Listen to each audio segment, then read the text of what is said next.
a game. Here it is, unsportsmanlike against Centennial. All right, here we go. The 25 is where they'll spot the ball for the kick.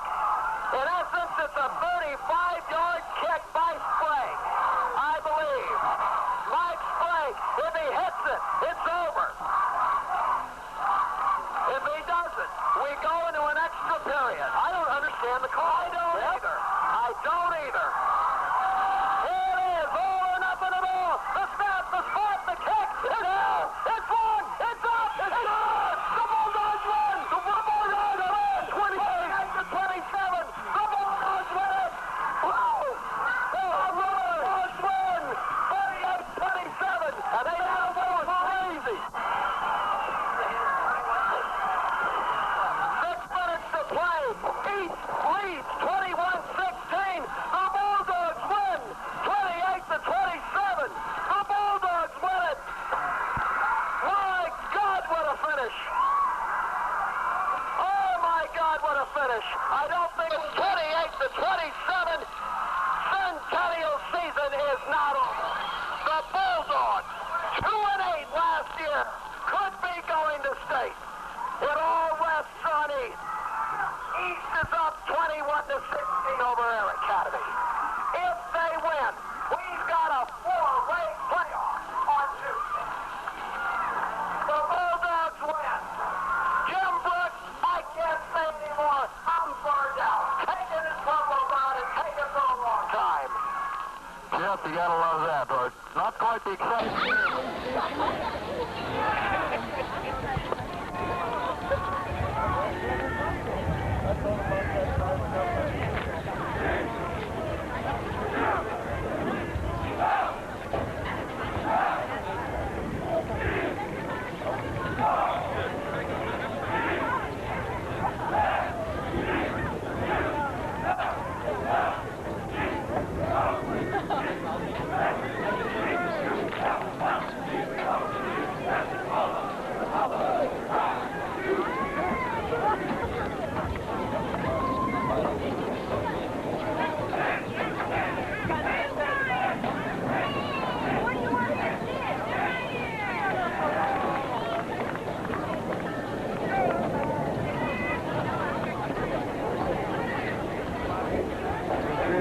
They're going crazy against bees or living with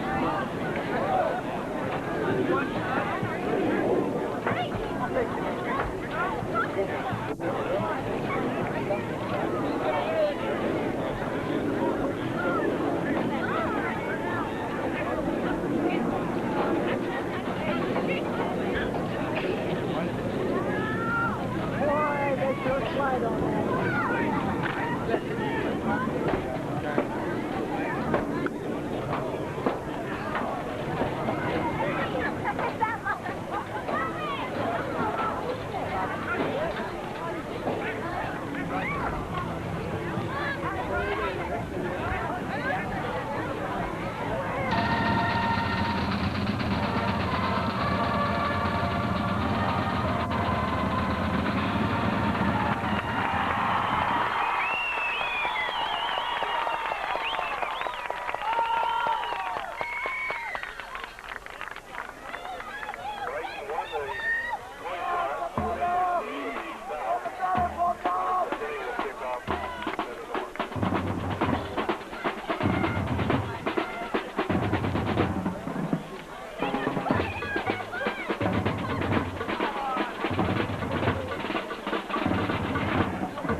yards.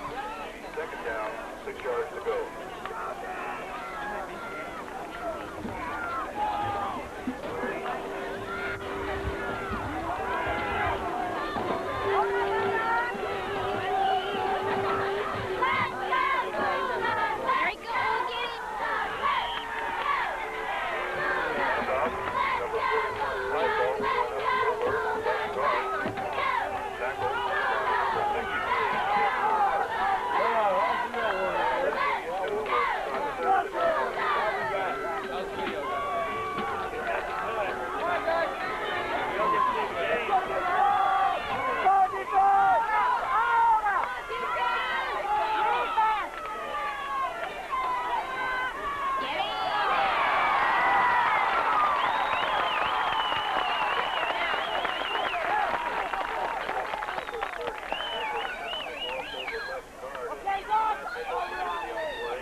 Down the play by number 34, Jeff Valdez.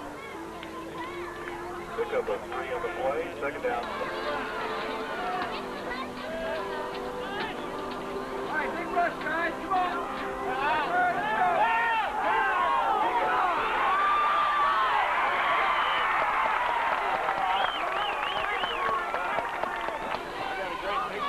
Oh, good.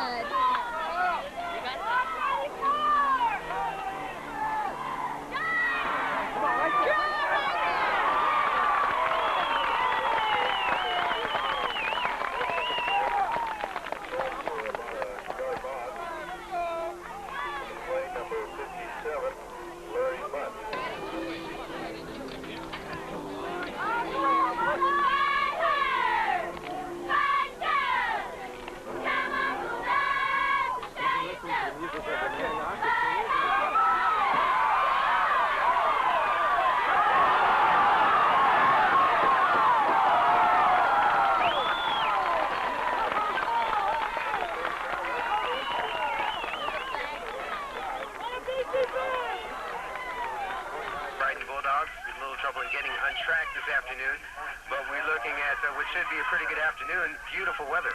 Let's point out, well, it's beautiful, but it's not necessarily pleasant. It's kind of cold out here. Let's point something out. First of all, both teams are in red and white, and both teams are the Bulldogs. So we may struggle a little bit with these, but bear with us. This is the most unusual situation. Pueblo Centennial taking over the ball after punt activity on the part of the Brighton Bulldogs. We're going to try and get away from using Bulldogs at all. Yeah, keep it down to Brighton and Pueblo so that we don't confuse you too much. Quarterbacking for Pueblo Centennial, Mike Sprague, number 9. In the wishbone formation.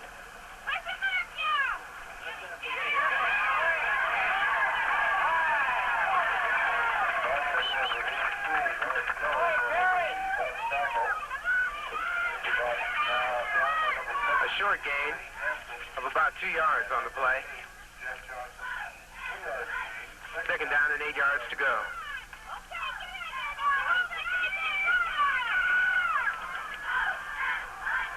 Once again, in the wishbone formation, the Pueblo Bulldogs. Not a formation you see that much in high school ball. But that's what they're running. The quarterback keeps it. Sprague, the Brighton defense catches up with him immediately. Again, it may be one on the play, if anything. Brings it up to the 45-yard line. Nothing's happened in the air so far for either of these teams. They've both been trying to keep it on the ground to get a good ball control offense established and then go with some of the things that they've been used to doing. Third down and 7 to go. I apologize for sniffling, but it's really cold out here. The wind blowing, I don't think you could ask for much better in November. No. Wishbone formation again. Don Kopp split wide to the right. Long count. A little scrimmage line activity on the part of the Bulldogs. Yeah, they drew it. The Brighton Bulldogs. They drew Brighton offside, but could have scored 0-0. 4 minutes, 5 seconds left in the first quarter.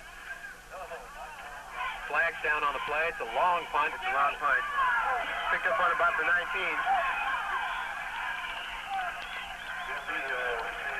Jim Vigil picked up the ball and ran for about 3 yards.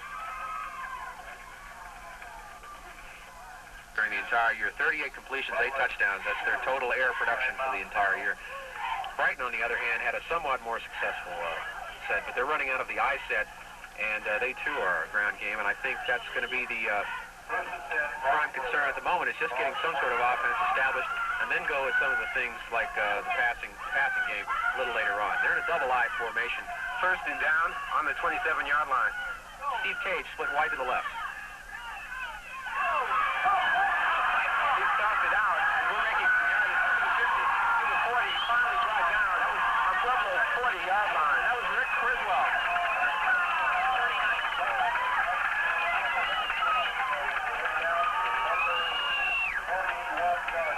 First down and 10, ball on the Pueblo 41 for Brighton.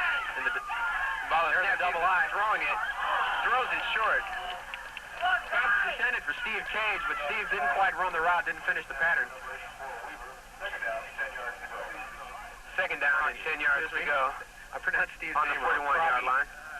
Steve Crockett. He didn't quite finish the route, and the ball bounced just on the ground in front of him. It's about that cold here at Brighton High School. Oh. Wind kicking up. Second and 10 on Pueblo's 41-yard line. Brighton High School with the ball. Draw play. Not much action there. He got perhaps a yard. Yeah, Bassell pulled a good one there. It was a draw play, and he made the fake look good and drew the defensive line off to the side of the field. Opened up a little bit of a hole, but not much. Gain of about a half a yard on the play, so we now have third and 9. Give him 3/4 of a yard. Make it an even yard. Third and 9. 2 backs in the I formation.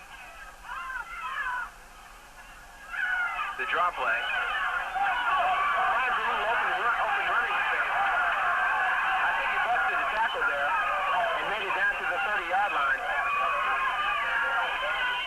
The referees are marking it just over the 30, and it's first down and 10 to go for Brighton. Brighton got to sustain the same draw play they ran the play before. They're now getting some sustained drive out of their offense, and that's going to be really important here. Two wideouts from ball is snap, and he's all the way to the 10.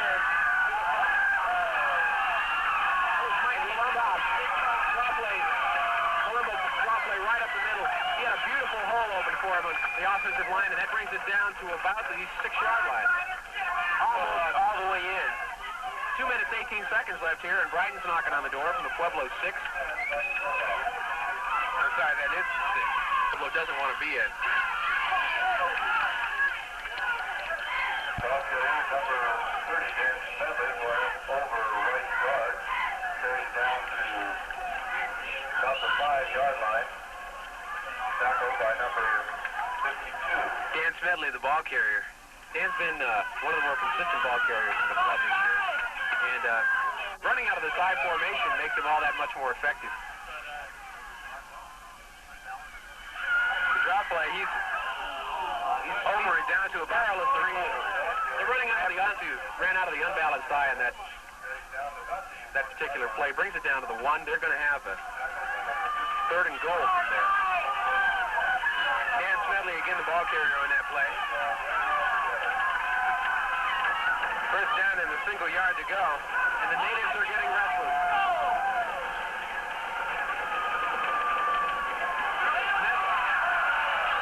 Smedley broke through on linebuck play right there. The same play that brought him down the field all day. Expressions of jubilation. Brighton 6. Pueblo Centennial, nothing. Yeah, everybody here has balloons, I guess. They let the balloons go on the first touchdown. If you hang around in downtown Denver and you see all these balloons, you'll know where they're from. 6-0, Brighton High School leads Pueblo. Here's the extra point attempt by Terry Hansen. The extra point attempt is good. Good. John DeLay was holding the ball. It wasn't a particularly good snap, a little bit high. Off 9 straight victories. Pueblo, from the Southern League, finished 3rd down there. They're 7-3 coming into this ball game. Kicking off. Hansen carries down to 5.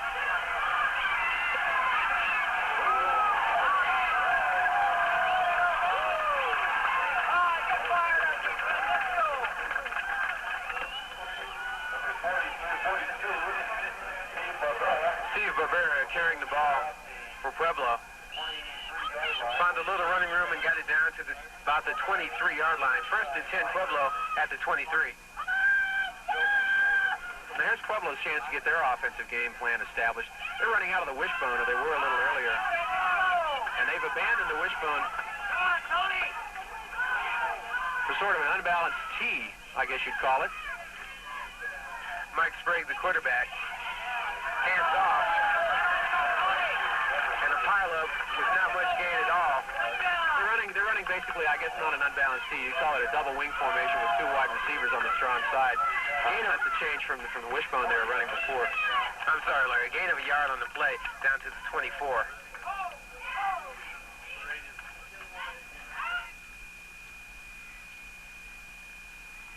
2nd and 9.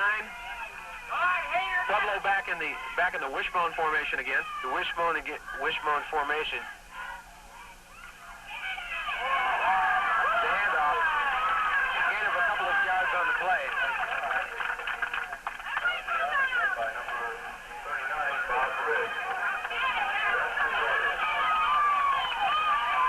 Bob Riggs poked that through to linebuck. The linebuck play out of a wishbone formation. That ends the quarter. Remember, the Sunshine Inn at 25 South Cabbage. We're back at Brighton High School where the score is 7-0. Brighton over Pueblo. At the beginning of the second quarter.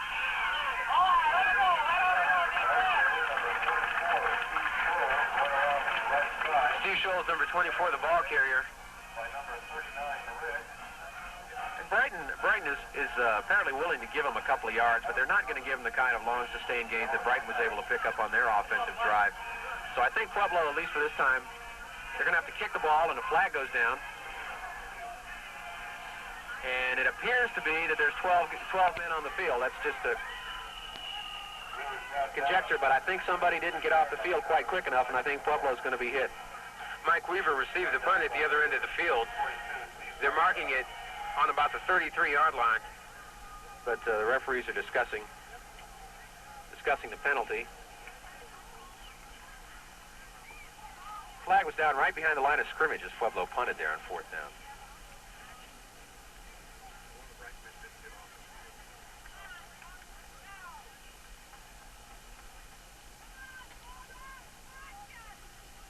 Okay, apparently the penalty is going to be against Brighton. They're marking off.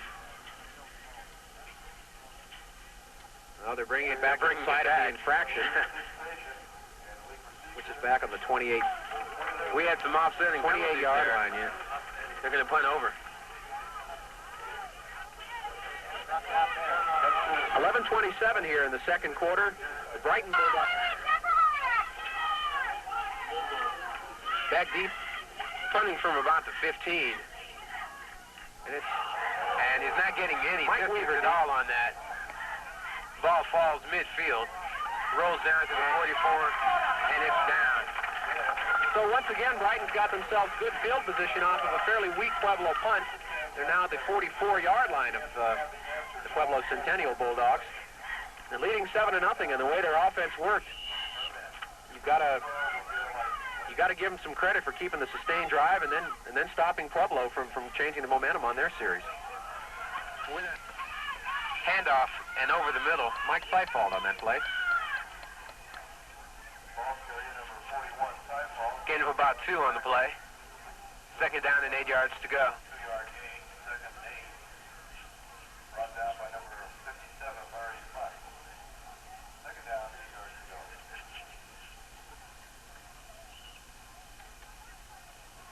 10 minutes, 32 seconds left here in the second quarter of play. The sun and the score, the only warming elements to an otherwise nippy afternoon. Out of the I formation. We've got a pass. And it's passed. Vassell was trying to hit Troy Auer out there on the right flat, right around the 30-yard line, but overthrew him. Simply overthrew him.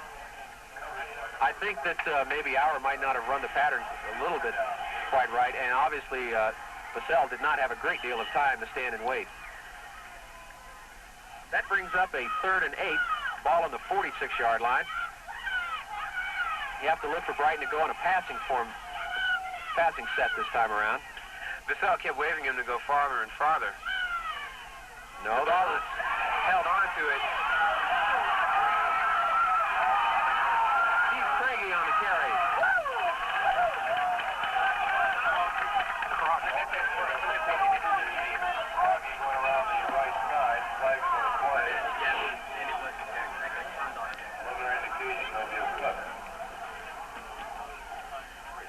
Steve Craigie running the ball there on that play, clear down. Well, you know, Brighton has done that quite a bit this year. They've run 3rd and long yardage. They run the ball instead of passing the ball because they have that kind of they have that kind of rushing offense to where they can get away with that. Most teams wouldn't be able to do that. Most teams you would assume would be automatic. They're bringing the ball back, and obviously it's against Brighton.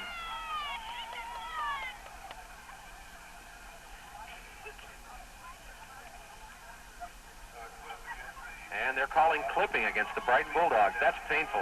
That's painful. 3rd and 8, and you get that kind of a game, pick up a 1st down, and then you have to have it brought back by a penalty.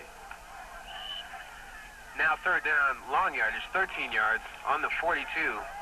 Brighton's own 42-yard line. High formation, unbalanced. Vassell's going to pass. Flips it off. Steve Craigie once again on the pass reception there. Short look-in pass.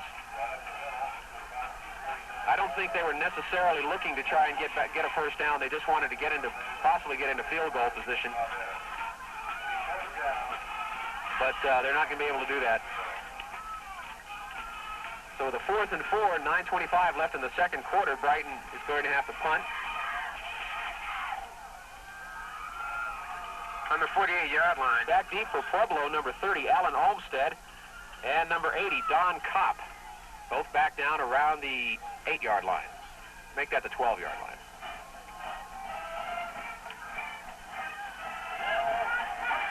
Fake.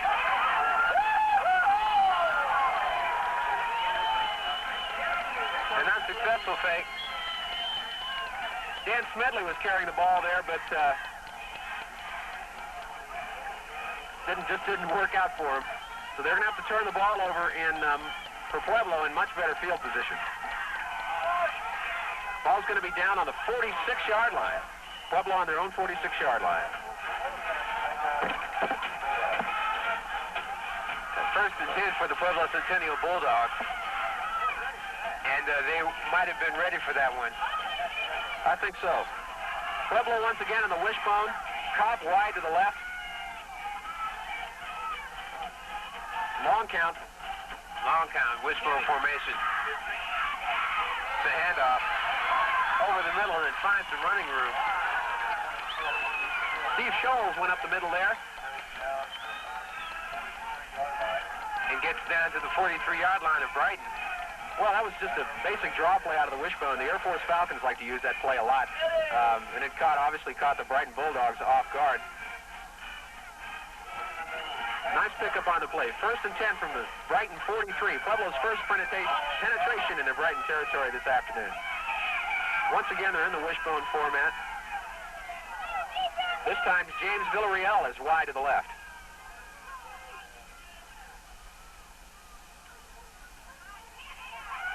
Sprague is passing. Oh, picked off.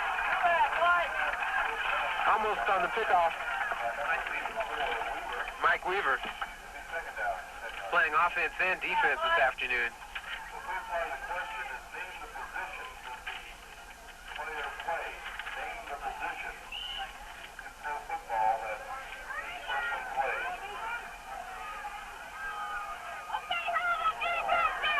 Again, second and 10 from the 43-yard line. Don Kopp is wide to the right. They've changed the strong side. Still out of the wishbone set. Sprague calling the signals. A little shifting on Brighton's defense. Drawn outside. I have a feeling that's going to be against Pueblo. Obviously, Sprague was trying to change the cadence to draw somebody outside. No, it's going to be against Brighton. It looked like the motion from up here. It looked like the motion was on the Pueblo line first. And obviously, that was part of the game plan for that play. Down to the 38-yard line. Kopp once again wide to the right. Second and 5. Sprague calling signals again out of the wishbone. 8:12 left in the second quarter. Brighton 7, Pueblo Centennial nothing.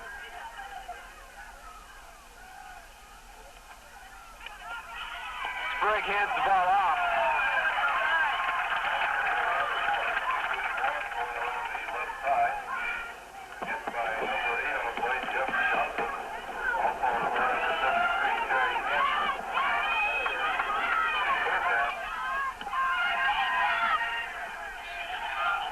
James Villarreal is wide to the left again out of the wishbone formation. They're doing some funny things with this wishbone, switching receivers wide to different sides and different plays. Third and 4, 7:30 left in the quarter. The handoff, and he finds a little running room off to the outside on the left-hand side.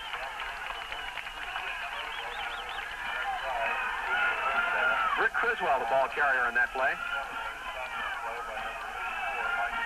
And that brings up a first and 10. Ball now on the 27-yard line. The Brighton Bulldogs. The Bulldogs lead 7-0, but they're slowly giving up ground to Pueblo Centennial. Pueblo finding a little running room there on the short yardage run. And, well, nobody expected this game to be a blowout, but they're playing pretty much even so far. Wishbone formation from the 27. He's looking for Kopp. Sprague's going to pass again. He's long pass. He hit Kopp right in the corner of the end zone as he crossed the out-of-bounds line, and he just couldn't hang on to it. That's Don Kopp. That was a really bold pass on first down. I was talking to Pueblo Centennial Athletic Director earlier this week, and he's telling me that they don't particularly do things that bold, but they're not afraid to pass on first down, as you can see. Villarreal wide to the right. They're running out of the wishbone again. Sprague calling the signal, standing up. I think some people are having a hard time hearing him. From the 27, he hands off. Give it to Steve Scholes. Scholes gets a yard, maybe two, not much more.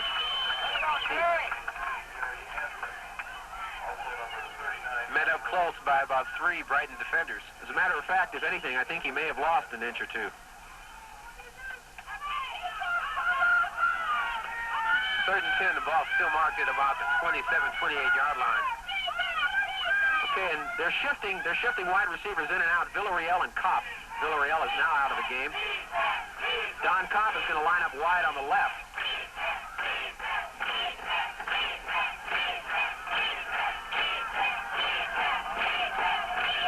Sprague audibalizing loudly in hopes of being heard. He keeps it again and looking to pass. Hit off the outside. Mike Weaver, who almost intercepted a pass a few plays ago, just picked that one off right over on the right flat, right around the 25-yard line. Sprague really didn't have anybody to throw to. The pass was intended for Todd Kelly, but Kelly really wasn't in a position to catch it, and Mike Weaver just jumped right in front of it and picked it off. So now Brighton has averted a major offensive threat and can keep the lead and get the ball back here in the second quarter. Pueblo is stalled. Now first and 10 for Brighton on their own 24-yard line.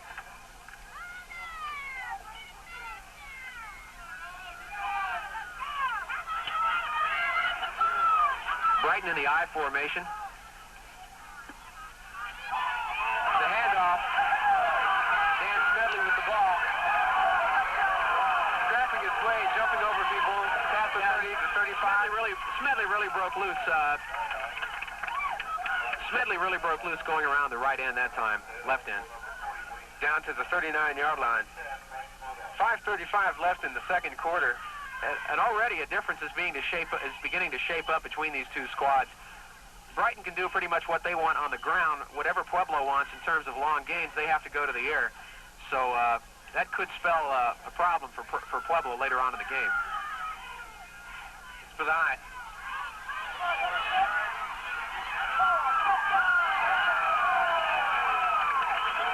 Steve Croggy, the second back through the period. Through the area, takes it around the left side.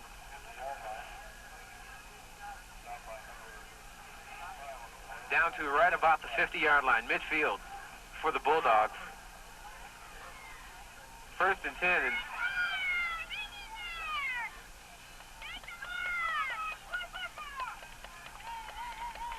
a penalty call against Brighton Bulldogs. We're going to take a 30-second timeout. Brighton football. To show their support, the Sunshine Inn at 25 South Cabbage is offering a 20% discount on all jewelry to everyone who mentions they heard about it on K-Light during the football broadcast. The Sunshine Inn, serving Brighton and surrounding areas with a complete line of books, Bibles, albums, and gifts. For your Christmas gift giving, remember, the Sunshine Inn at 25 South Cabbage. Number 41, Mike Typhold, just carried the ball. That's another Brighton first down here today. A good 25, 30-yard carry. It's being picked up now on the 47-yard line. First and 10 for the Brighton Bulldogs on Pueblo's 47. Basel is passing and finds his man on the 40-yard line. Running it down to about the 38. Mike Weaver, the guy who picked the ball up on defense, was the pass receiver there. When you've got a guy who can turn around for you, who can play the kind of defense Mike Weaver's been playing and then be an offensive threat like that, you got some ball player there. All the way down to Pueblo's 33. The Bulldogs moving the football on this drive. Again, showing a little more sustenance than their opponents. Yeah, but they're moving it basically however they like to. They're running out of the I formation, and they can get Typhold or Smedley on the ground. They can get Weaver in the air. The handoff to Steve Holden over the middle for a gain of about 3 on the play.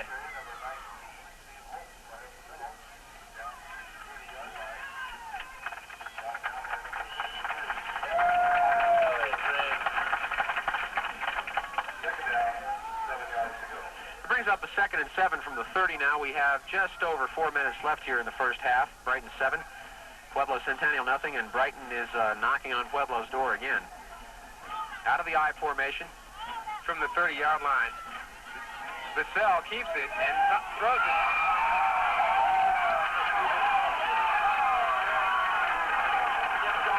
That was Johnson.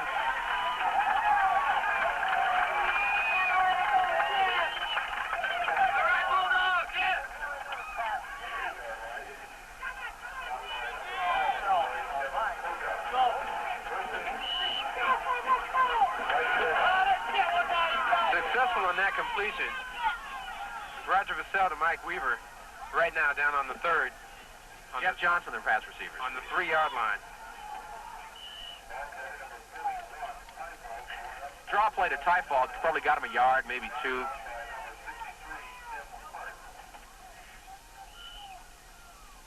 It's really interesting to come to a ball game like this where both teams have the same, not only the same names, but the same colors. I don't think there's ever been this much red and white in this field before. They got a 2nd and 6 from the 6-yard line in the I formation. Howard and Weaver going to throw it in. He's got Mike Weaver in the corner of the end zone.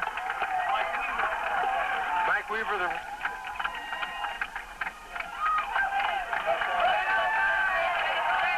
Bulldogs fans ecstatic at this kind of football. Free custom engraving with the purchase of any of their silver or brass gift items. That's J&S Trophies at the corner of Bridge and Main Streets in Brighton. Brighton over Pueblo Centennial. An onside kick. And the Pueblo front line picked it up immediately, almost immediately after the kick. I got a Brighton Bulldog sitting right next to me, Art Quintana. He was injured early in the season. You want to tell me, Art? You want to tell me why they would pull an onside kick this early in the game with a lead like that? You got any ideas? No, I sure couldn't tell you. A situation like that. I'll be glad to speculate. Jeremy McMillan likes flash and wants to make things happen, wants to keep things happening on the part of the Bulldog team. Pueblo in the wishbone set again. Don Kopp wide to the left. Yes, I can tell you right now. Ball carrier on the play was Steve Scholes, and Scholes didn't get anything out of that. He went about 2 steps to his right, and he fell right down, and they lost 5 yards on that play. 8 seconds left in the second quarter. Villarreal wide to the right. Sprague hands it off.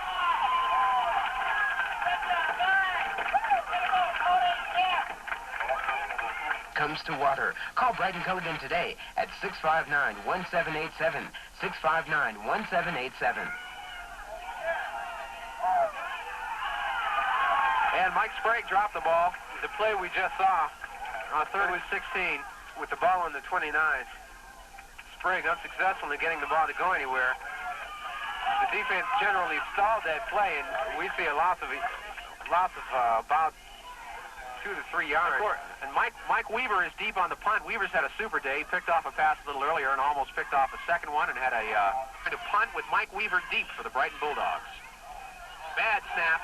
A bounce snap.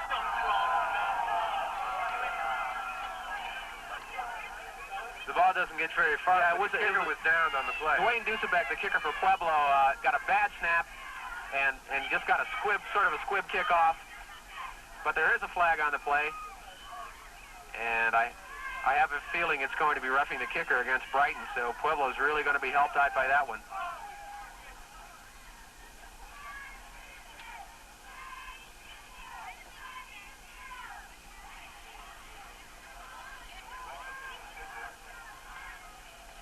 About a minute and a half left in the half. 14-0, Brighton over Pueblo Centennial. And if Pueblo gets the ball back on that roughing the kicker penalty on their own 39-yard line, not necessarily a costly penalty, but one which probably shouldn't really have happened. Yeah, I'm sure Brighton would have rather had the ball. They'd like to have that one back, I think. Especially with Mike Weaver back there with the kind of day he's having. He could have picked that punt up and done who knows what. Pueblo running out of the wishbone set again. James Villarreal wide to the right. They're into under a 2-minute offense. Sprague is looking to throw, and he's pursued. He gets hit, pass off. Throws it off to Mike McConnell. Mike And McConnell there's gets flags the ball down again. Mike McConnell getting the ball down to the 48-yard line. He was being pursued by Bob Riggs.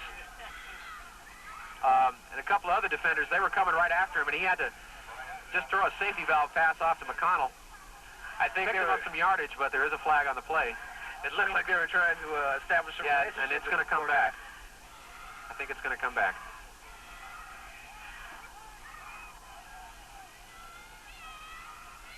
Pueblo pretty much being forced to go to the air. They've got about a minute to get anything off if they want to do it in this half. Yeah, so I think you might see the ball up in the air a little bit. They'd like to establish their ground game, but they just don't have time. Going down 14-7 makes a big difference. Well, apparently the flag is against Brighton and not Pueblo, as the referee initially indicated.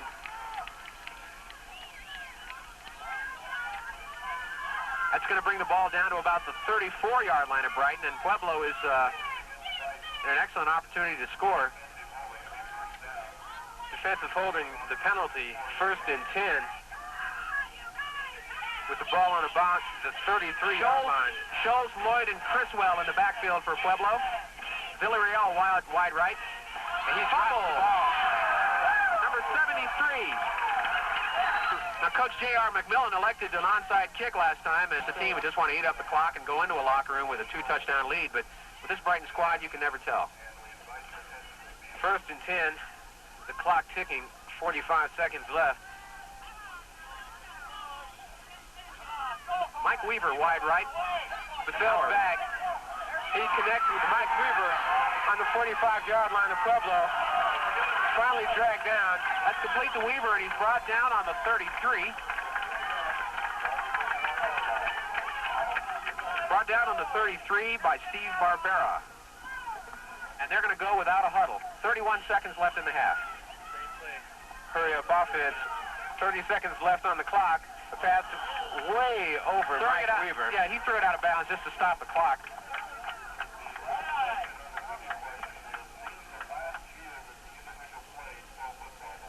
You're right, when they stop the clock, you can tell JR's got some score on his mind. He's got some scoring on his mind. He's got Croggy wide on the left side and Weaver wide on the right.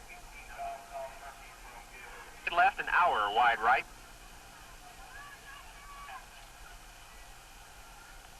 Basel going to the air, Looking for Weaver, and Weaver couldn't hold on to it and fell out of bounds.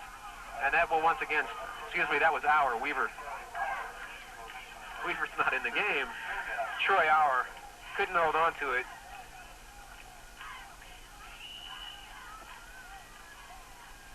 We've got 3rd and 10 on the 31-yard line.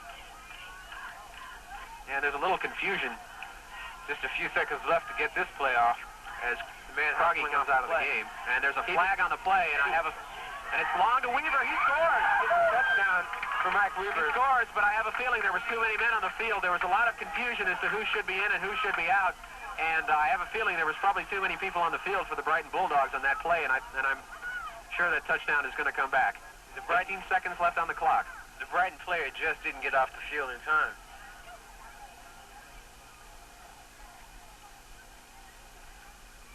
They had Weaver, Auer, and Matt Fresquez all trying to figure out who was supposed to be in and who was supposed to be out, and I think somebody stayed in who shouldn't have. Croggy's coming back in the game. Fresquez comes out, and we're going to see a 3rd and 10, but it's going to be backed up.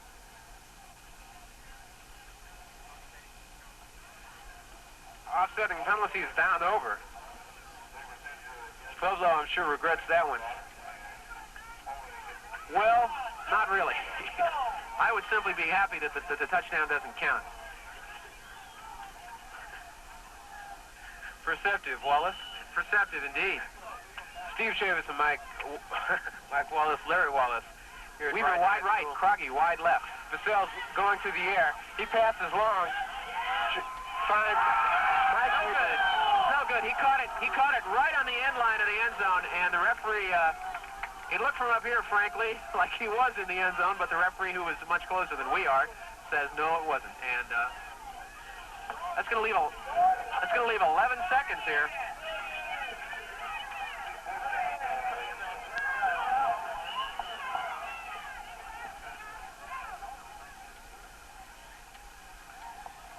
as I said a little earlier, you would probably expect with very little time left in the second quarter that Brighton would be content to simply run it out and take a 14-0 lead into the locker room, but that is not the case here. Not at all. Head coach J.R. McMillan is lighting some fireworks here late in the first half. We're going to take 30 seconds on KLTT at 30 seconds. If you're in the oil business, you should know that Alan Thomas at Central Bank of Denver has been working with the region's independents for years, providing money and meeting their very special demands. He's a banker and a petroleum engineer, so he knows your problems.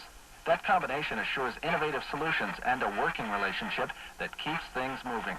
To find out more about Central Bank's lending capacities, call 893-3456 and talk to Alan Thomas at Central Bank of Denver, the Oilman's Bank. 11 seconds left on the clock. The score, Brighton 14, Pueblo Centennial nothing.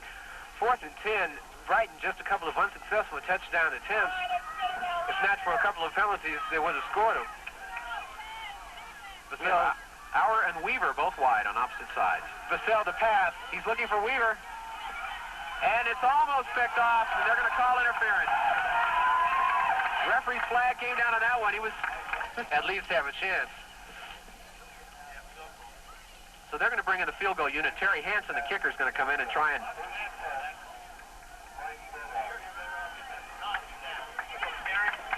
boot this one. He's got the wind going from side to side, and it's pretty stiff wind, too. Delay the holder. Good snap. The kick is up. Let's take another 30 on KLTT. Brighton Culligan joins in the congratulations that area residents and businesses are sending to their playoff-bound Bulldogs. Brighton Culligan wishes them the best of luck against Pueblo Centennial. To be sure of pure drinking water, you'll want a Culligan drinking water system. And for hard water or other true professional when it comes to water, call Brighton Culligan today at 659-1787, 659-1787. And we're just about 30 or so seconds away from kickoff here. Everybody is going through their final exercises and warm-ups, and boy, do you need warm-ups. John, we're going to play the Denver Gold co-ed team on the 9th of January, so you're going to want to be around for that one. So come one, come all. Happy trip. From years like 1941, 1943. And so some of the fellas have come back to honor what looks... And here's Hansen's kick. It's a nice high one into the end zone. They'll let her... There, they'll take a touchback on that one. We'll take 30 seconds. Brighton football on KLTT. 9 wins, only 1 loss? Public Service of Brighton, 33 North Main Street, joins all of Brighton in congratulating Coach McMillan and the whole Bulldog football team for reaching the playoffs. The Bulldogs have done great this year, and Public Service of Brighton is proud of their 9-1 record. They want to wish the Bulldogs a victory and continued success throughout the playoffs. Rick Criswell on that play, and they got about 3 yards on that. Makes it a 2nd and 7. 2nd and 7. Sprague handing off. Here again, they're trying to get their ground game established, the ground game which didn't really work too well for them in the first half. They really would like to get that established before they try and go to the passing game, because the passing game has been, frankly, quite disastrous for them. They only put the ball up a few times, and it seems like about half the time it comes down either in or near the arms of a Brighton defender. Rick Criswell brought the ball out to the 28 on that play now. 3rd down, 2 yards to go on their own 28. Sprague keeps the ball, finds a little running room, brought down on the 40-yard line. Good draw play on Sprague's part. He had Steve Scholes and Robin Lloyd both going by him, and faked the handoff, and he got himself a hole and picked up 1st down. First down of this half.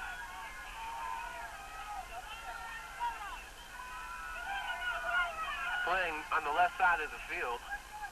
And wishbone formation. Delivery all wide to the near side. Sprague hands off. Steve Scholes, the ball carrier. Rick Criswell. Both these teams are wearing the same colors, and although one is white and one is red in terms of their the dominating jersey color, sometimes when they get into a crowd, you see white and red flash by, and you don't know what's going on. And I'm into nothing. Brighton shutting out Pueblo Centennial in the first half. Don Kopp wide to the near side. Wishbone formation. A little confusion there. Yeah. Criswell ran into his blocker. That handoff wasn't executed real clearly. Criswell ran into his blocker there. He just went right over the right guard, and there was no hole there for him, so he didn't get any yardage off that. Maybe one. You just have to guess. Wishbone formation. Spring hands off again. And the runner finds a little running room. Criswell again. Out across the 50, the 45, down to the 42-yard line of Brighton. Rick Criswell, the ball carrier. They seem to be establishing a game plan now, a ground-oriented game plan. But this is about the third time that they have gotten down into Brighton territory, and the last two times a fumble and interception ended it for them. Kopp is wide to the near side in the wishbone formation from the 42-yard line. Spray keeps it. Running it down. But he's been in on a number of tackles today. He's been on both of the last two. The handoff there. Once again, Criswell on the carry. Brings it down to about the 37-yard line. Dave Petrarca, the defender.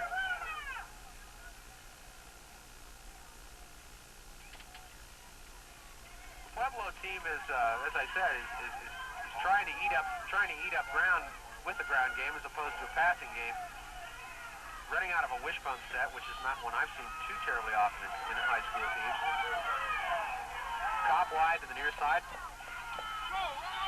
Spray keeps the ball, gets nothing. Trying to get around to the right side, finding a lot of red shirts and not getting anything at all. Yeah, he was trying to make himself a pathway, but his blocker just didn't clear the way.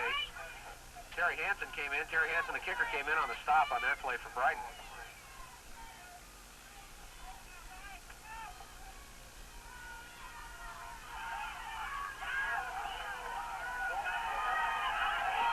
Fourth and three, yeah. They realize that they really have to get something on the board, so they have to go for this one.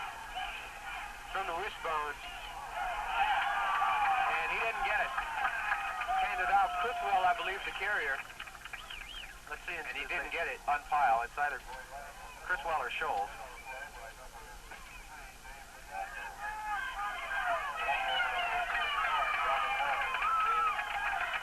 Robert Lloyd, the ball carrier. Finding some action there, again brought down by Dave Petrarca, who's showing up.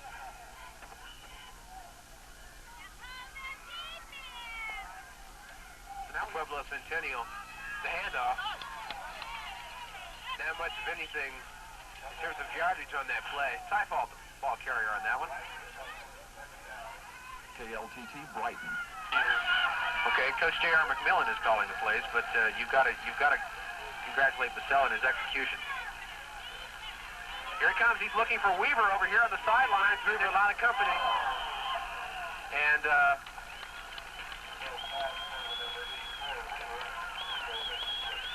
Weaver had number 42, Steve Barbera of the Pueblo Bulldogs over. I saw something there. I wonder if you noticed it. Right as the ball was snapped, our quarterback Bassell threw his arms out. Yeah, I noticed that. He threw his arms up in the air as if it looked like a gesture of frustration. I can't imagine why it would be, but it looked like it. It looked like he was stretching his arms out to throw, and I think the Pueblo defense picked it up. Brighton is now going to have to punt. Back deep for Pueblo, number 2. Puts one up about 30, 35 yards. Alan Olmstead takes the ball for Pueblo, and he gets no running room at all. Brought down on the 32-yard line. Olmstead and number 80, Don Kopp, were both deep, and Olmstead picked up the ball. He got a few lateral steps, and that was just about the end of it. We'll take 30 seconds. The water evaluation is free from Culligan. Your Culligan man is a true professional when it comes to water. Call Brighton Culligan today at 659-1787. 659-1787. As we return to action, Pueblo got off one play and no yardage at all on that execution. Yeah, Criswell going right up the middle, and on the stop we had Bob. Don't seem to be working for him today. Brighton is really solid up there. Out of the wishbone now, Villarreal is wide to the far side, and there's a flag on the play. The play was stopped in mid-cadence, I guess you'd say. We have 5 minutes and 1 second left here. If you just tuned in, the Brighton High School Bulldogs lead the Pueblo Centennial Bulldogs by a score of 17-0. 30 seconds on KLTT. A 30-second timeout. J&S Trophies invites you to visit their store to see the complete selection of trophies, plaques, medals, and ribbons for those occasions when only an award will do. J&S Trophies is also pleased to offer you a wide selection of silver and brass gift items for your holiday shopping. Visit J&S Trophies at 8 North Main in downtown Brighton. Mike Sprague, the keeper on that play, Pueblo. Yeah, he was going around on an option, hopefully trying to find somebody to throw to, but there was nobody open. And on the stop for that play, we had Dave Petrocco and Jeff Johnson. Johnson, another hustler who's in on a lot of defensive plays today. 3rd and 7 on the 34-yard line. And we have 2 wide receivers for Pueblo. First time today we've seen that. Don Kopp on this side. Will Sprague is back to pass.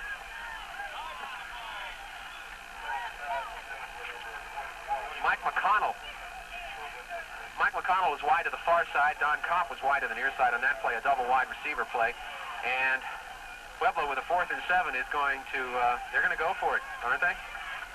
No, they're going to incomplete and the punter is back. Deuce-Babek, Dwayne Deuce-Babek is the punter. And Mike Weaver is deep once again. Another short, low punt. And Weaver's just going to let it bounce around back there. And Pueblo downs it on the 22-yard line of Brighton. 3:54 left here in this. There was no whistle. Well, there was no whistle. It was down on. Now, I've seen some football plays in my life, but that one was a real. The referee didn't whistle the play dead, and Dan Smedley picked it up, and he got about 30 yards on the play. Everyone really assumed the play was dead. The Pueblo, the offensive and defensive units were coming out on the field, and everybody was kind of distracted. Apparently, Dan Smedley noticed the ball had not been whistled dead, picked it up, and went off to the races with it. And the referees are going to let him keep it.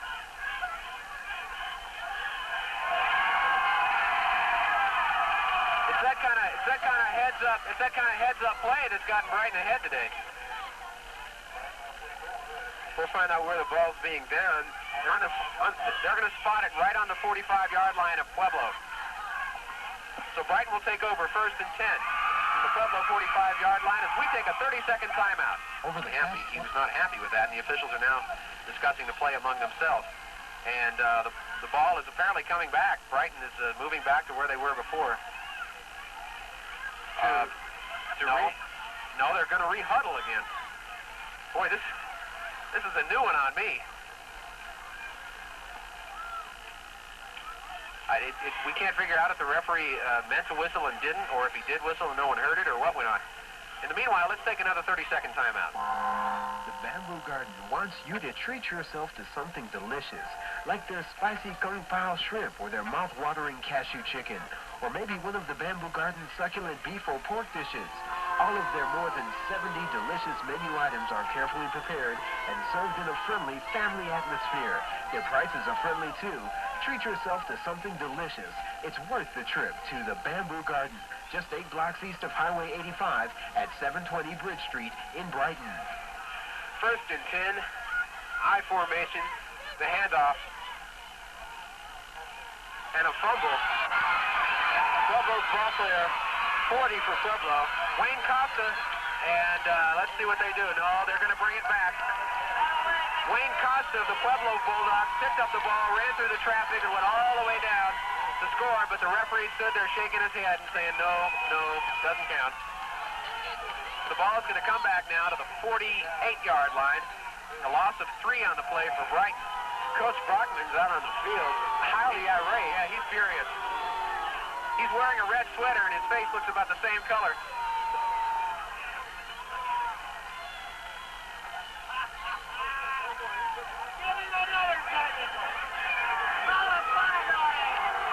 He is extremely irate. Yeah, he's upset, but it's not going to change the referee's mind at all. The ball is, it's going to be a 2nd and 11. They only lost 1 yard on that play. A 2nd and 11 for Brighton from the Pueblo 46-yard line.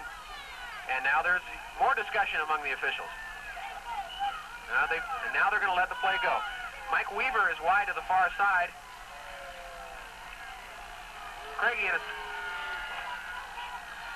setback position on this side, and Typhold the ball carrier. No yardage on the play. Matter of fact, I think Stevie might have. Once again, Weaver wide to the far side. Craigie in the setback slot, out of the I formation. And he's going to the air, but all to the air, and he's got next with Weaver. He's got Weaver right about on the 36-yard line.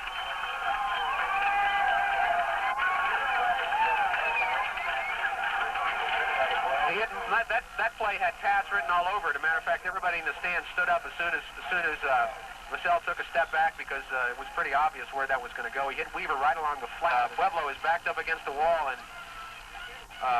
to be honest, it looks like it might be curtains for the Pueblo Centennial Bulldogs. 1st and 10 on the 28, up the middle. Typhold, the ball carrier, gets about 8, perhaps, yeah. On the 22-yard line. Art Quintana here, the Brighton Bulldog football player who's injured and can't play, was just saying that they have a saying on the team, leave it to Weaver, talking about Mike Weaver. If there's an MVP in this game, it's got to be him so far. Handoff up the middle. Steve Holton, the ball carrier. Holton not normally part of the first string.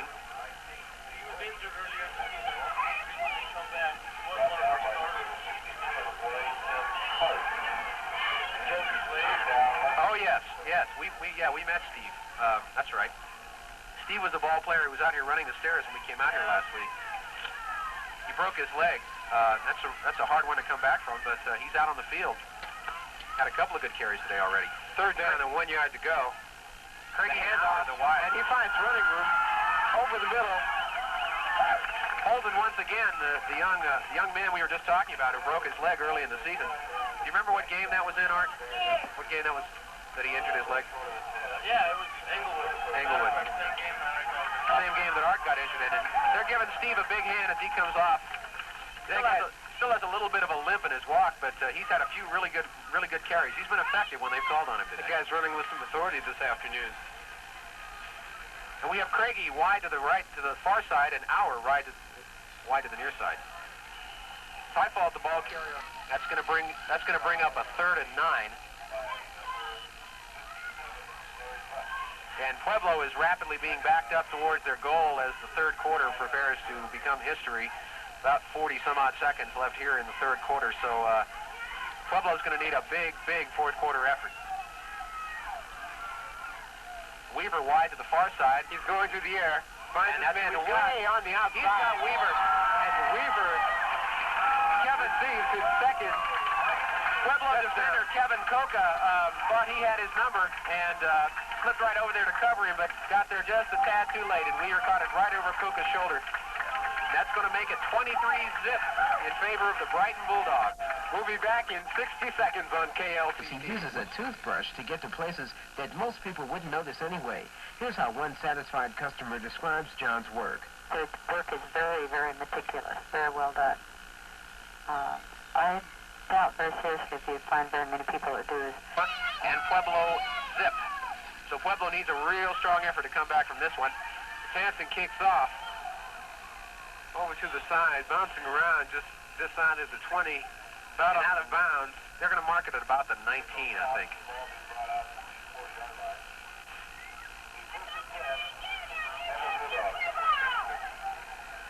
Okay, they're going to mark it at the 20. They're marking the ball at the 40-yard line.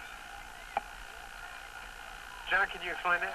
Yeah, it's part of the high school rules this year that if any kickoff goes out of bounds, it's not, you're penalized back to your own 40-yard line. Back to the opposition 40-yard line. Okay, Sprague, the quarterback, hands off to Criswell, and Criswell isn't going to get much on that one, maybe 1 or 2. Maybe 1 or 2. Yeah, that apparently is not a rule we were particularly familiar with. Caught us off guard. I'll tell you what, though, Steve, I've really enjoyed this game.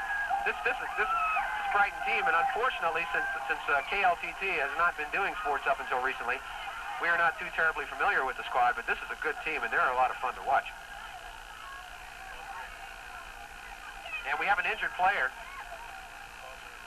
Bob Riggs, one of the defensive standouts for the club, he's holding his elbow. Maybe a shoulder. It looked like it might be a shoulder or an elbow injury. They're working on the shoulder right now. Pueblo has the ball with Villarreal wide to the far side. Sprague hands off to Souls. Souls finds a little bit of running room. Gets down to the 45, 46-yard line.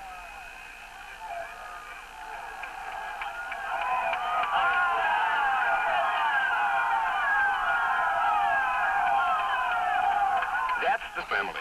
Stop in and see Bruce at Varsity Sporting Goods in the Friendship Square Shopping Center, 1575 Bridge Street in Brighton. Or call Bruce at 659-4586. That's 659-4586.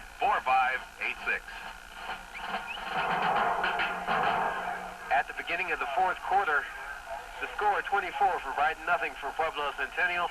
A dominated Pueblo Centennial offense just doesn't seem to be able to put anything together.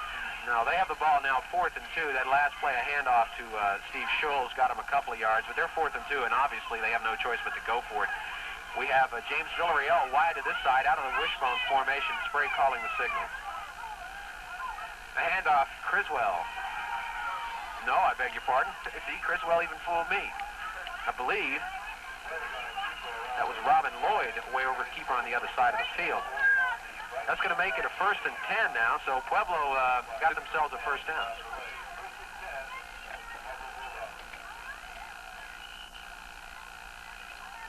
And we have 11-17 left in this contest here. That, I believe, is their first successful 4th down conversion of the afternoon. Yeah, I think you're right, Steve. He's looking for Kopp. Still got the ball, and he passes. Oh, they're going to call. No, downfield. Yeah, they're going to call interference. Kopp was tripped up. Kopp was tripped up by number 30, Dan Smedley.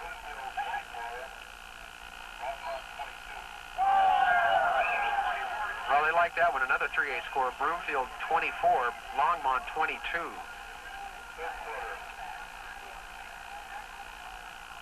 That pass interference call is going to give Pueblo a first down, 1st and 10.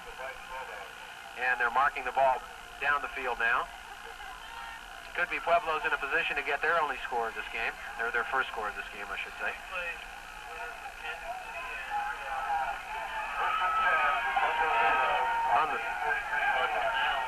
From the 33-yard line, Pueblo running out of the wishbone formation. They have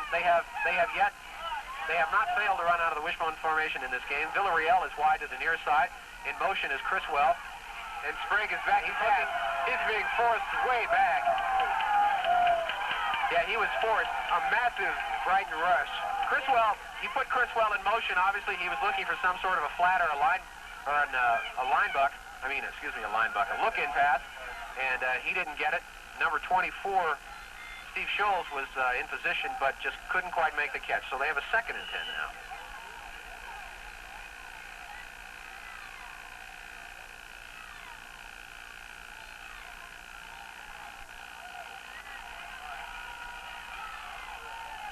Second down, 10 yards to go. Don Kopp back in the game, wide to the near side. They're on Brighton's 33-yard line. Sprague still has the ball and passes to the outside, incomplete. Once again, it looks like there's a flag down over there. Incomplete to Steve Scholes. Let's see what the call is. There was a little too much motion, I think, in the Pueblo backfield. They might get an illegal motion or illegal procedure penalty. That's a possibility, but the flag is over to the near side. So we'll wait for the referee's call. It's going to be holding against the Brighton Bulldogs. That's going to back it up for them. Let's take 30 seconds. KLTT. If your snow tires are not what they should be, see Big R Brighton. Check out the best winter and all-season tires for your style of driving. Whether it be Ice Radial, Kelly Metric, Navigator, or Voyager, Big R has the complete line of quality-built winter and all-season tires from Kelly. Don't get stuck. Keep going with the ones from Kelly. See Big R of Brighton at 855 Bridge Street. Kelly, Springfield, and Big R. We're out to change America's tires. Pueblo just attempted a touchdown pass there. It was broken up. No, it wasn't even close. No, it wasn't. If it was a touchdown pass, it was somewhat short. Dan Smedley really came right through to break it up. So now Pueblo is confronted with a 2nd and 10, and the ball's down on about the 17-yard line. On the 17, yeah, quite a bit short of the touchdown. Kopp is wide to the near side, running as usual out of the wishbone.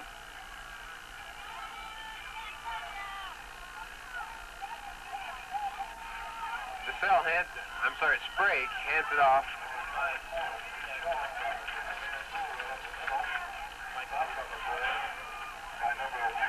Mike Hayter made the stop on that play.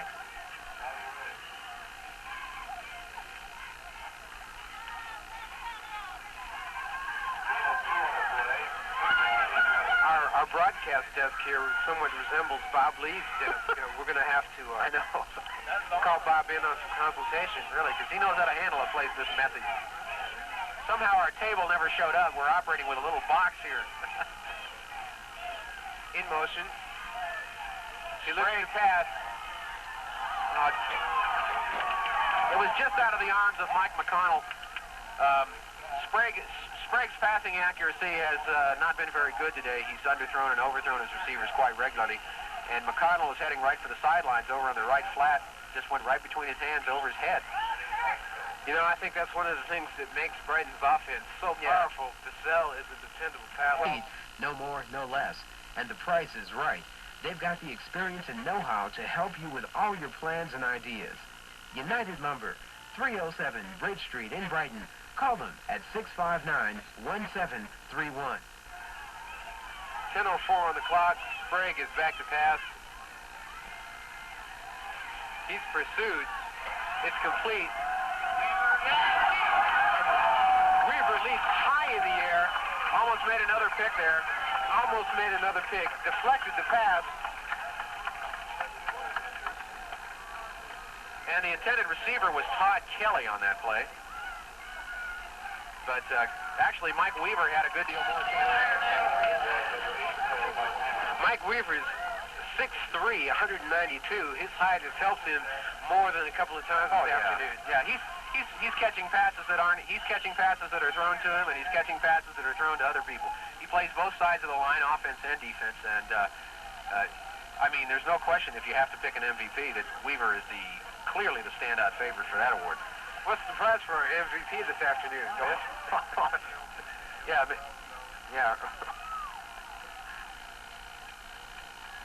Let me ask you a question. Once again, Art Quintana here, a member of the Pueblo. Excuse me. One Bulldog is as good as another, huh? The Brighton Bulldogs. Art Quintana here is with us. Art, would you expect in a situation like this to see a lot of substitutions, see a second-string quarterback and second-string running backs come in for Brighton?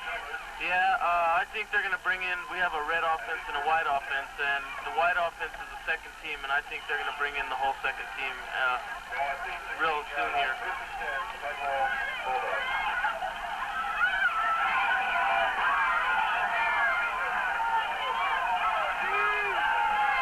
Pueblo ball, 1st and 10 from the 16. In the wishbone set. The pass complete. Don Kopp caught the ball right on the goal line. They're not going to make it a touchdown.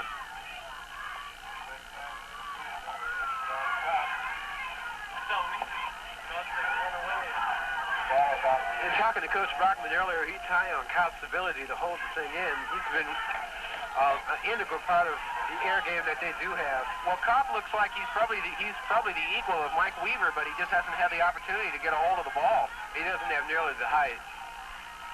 Both Kopp and running the ball, trying to get to the outside and around, but not successful. Sprague on the keeper on that play. As I was saying, Don Kopp, the wideout for the Pueblo Bulldogs, looks like he has the same kind of speed and possibly the same kind of hands that Mike Weaver does, but since the ball just hasn't been anywhere near him, he hasn't had a chance to shine at all today. He's been coming in and out on alternating plays with James Villarreal, the other wideout. So now we have a 2nd and 2 from the 2. And we will see Kopp wide to the near side out of the wishbone set. Little confusion. With a good chance to take it in. And they're going to call it a touchdown. Sprague goes into the score. Sprague takes the score in. There was a little confusion on that play. When Sprague stepped back with the ball, he had Lloyd and Criswell going opposite directions, and everybody kind of met in the middle, and it looked sort of like a little Three Stooges football, as the feet got tangled, and finally Sprague just said to heck with it, and it went right over the top of the whole mess and in for the score. Not the kind of way you want to get a touchdown, but it's better than 0 on the scoreboard. I agree. Beats the poke in the eye with the sharp. And here again, let me point out here that this Pueblo team has played some ball. Things have not gone their way. The passing has not been particularly accurate, but they came here to play ball. They're going for 2 points. And they're successful. Yeah, Todd Kelly, the holder, that's one of the weirdest 2-point plays I've ever seen. Kelly, and he didn't pass it. He just kind of, I guess you could call it it looked like a basketball pass. A bounce pass in basketball from Todd Kelly to Don Kopp. He just kind of ran around the end and got the 2 points, and now we have a 24-8 ball game. And of course, you'd have to expect an onside kick in a situation like this from Pueblo. Yeah, there's some receivers and backs in the front line for Brighton here. Obviously, they want some sure-handed people up there when the ball comes around their way.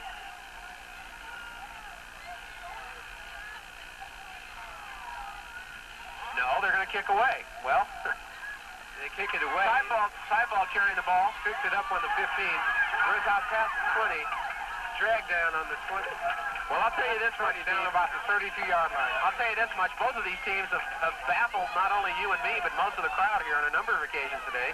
You would certainly expect in a situation like that, the whole crowd there was a mumble through the crowd of onside kick, but never materialized. They kicked away to Tyfalt, and obviously they're just going to try and force a turnover. I would imagine is their philosophy, force a turnover deep in Brighton territory.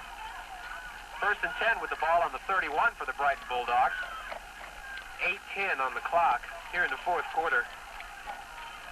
Phil hands it off. And we're going to take a 30-second timeout here. Combs Optical Shop at 172 Bridge Street has been serving the Brighton community for over 15 years.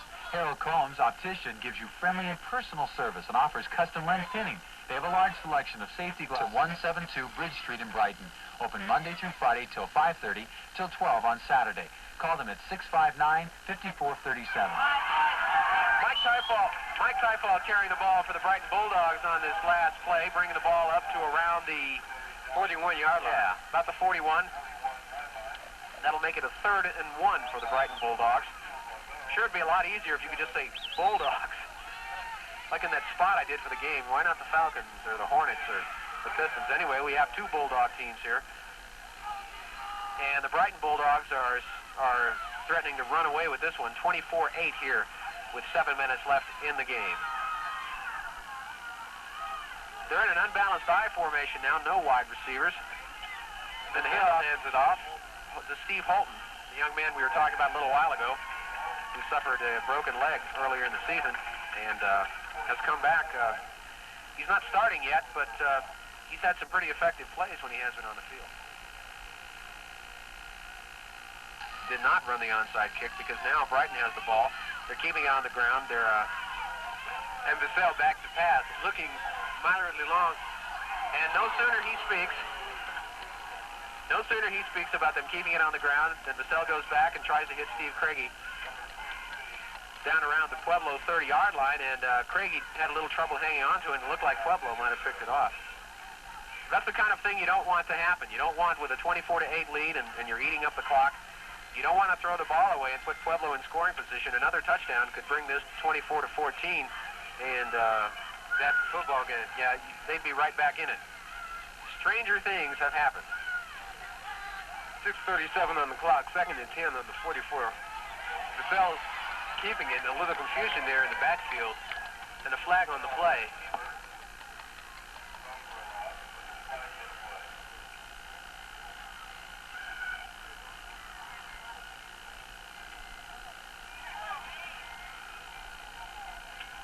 I think we're going to see a holding call. That would be my guess. The Brighton Bulldogs are backing up. Yep, that's what it is, all right. It's holding. It's a holding, and it's been declined. So it looked like they had decided, Pueblo had decided to take the penalty, and then it apparently changed their mind. So they're going to be 3rd and 11 now from the 43, from their own 43-yard line. With 6:21 on the clock. It's Craigie carrying around the end. Craigie. I'm sorry, Steve. Steve Croggy carrying it around the end brings it down to about the 50-yard line. Right across the midfield stripe, and that's going to make it, the scoreboard says 4th and none. For Alan Olmsted and Don Kopp for the Pueblo Bulldogs. Dave Rochelle gets it up. There's the kick. It's fairly good. Pretty nice. And Kopp is going to